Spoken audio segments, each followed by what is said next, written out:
നമ്മളിപ്പോൾ പരിചയപ്പെട്ടിട്ടൊരു 3-4 മാസമായി. ഞാനൊരു ഓഡിയോളജിസ്റ്റാണ്. എന്നെ കല്യാണം കഴിക്കാൻ പോകുന്ന വ്യക്തി ഒക്യുപേഷണൽ തെറാപ്പിസ്റ്റാണ്.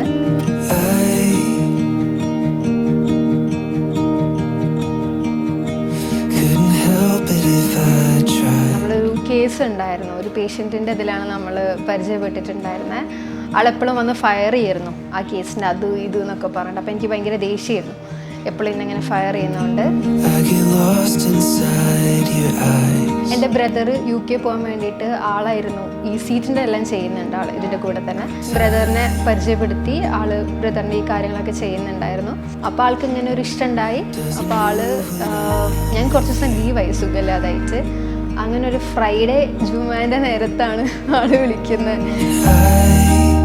അങ്ങനെ ശത എനിക്കൊരു കാര്യം പറയാനുണ്ട് എന്ന് പറഞ്ഞു. അപ്പോൾ ആ സർ പറഞ്ഞോളൂ എന്ന് പറഞ്ഞു. അപ്പോൾ എന്നോട് പറഞ്ഞു ഇങ്ങനെ ഇഷ്ടമാണ്, കല്യാണം കഴിക്കാൻ താല്പര്യമുണ്ട് എന്നപ്പോൾ തന്നെ എൻ്റെ പകുതി കിളി പോയി.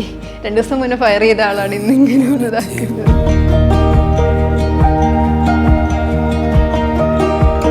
പിന്നെ അങ്ങനെ എന്ത് ചെയ്തു, ആള് ബ്രദറിനോട് പറഞ്ഞു. പിന്നെ എൻ്റെ 2 ഫ്രണ്ട്സ്, നമ്മൾ കോമൺ ഫ്രണ്ട്സ് ഉണ്ട്, അന്നമ്മ ഗോഡ്സൺ എന്ന് പറയും. അവർ ത്രൂ ആണ് വീണ്ടും ഈ പ്രപ്പോസൽ വീട്ടിലൊക്കെ അറിഞ്ഞത്.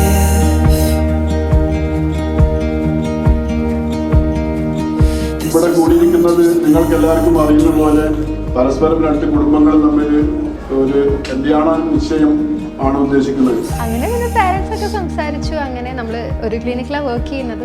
ആദ്യം നല്ല ഫ്രണ്ട്സ് ആയിരുന്നു. ഇപ്പോൾ soon to be husband and wife ആവാൻ പോകുന്നു. പക്ഷേ അൽഹംദുലില്ലാ ഹാപ്പിയാണ്. ടെൻഷനൊന്നുമില്ല. ചെറിയ ടെൻഷൻ ഉണ്ട്, പക്ഷെ ആൾക്ക് നല്ല ടെൻഷൻ ഉണ്ട്.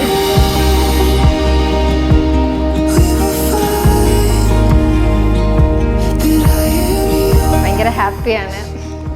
നമ്മുടെ ലൈഫിൽ പുതിയൊരു ആളെന്നോട് പറഞ്ഞതൊരു ഫ്രൈഡേ ആണ് എന്നോട് പറഞ്ഞിട്ടുണ്ടായിരുന്നത് എന്നെ ഇഷ്ടമാണ് എന്നുള്ളത്. പക്ഷേ ഞാൻ റിപ്ലൈ കൊടുത്ത ഡേറ്റ് ഞാൻ ഓർക്കുന്നില്ല. പക്ഷെ എൻ്റെ ഈ എൻഗേജ്മെൻറ്റ് നടക്കുന്നത് ഒരു ഫ്രൈഡേ ആണ്. അപ്പോൾ എല്ലാം അള്ളാൻ്റെ ഒരു അനുഗ്രഹമായിട്ട്.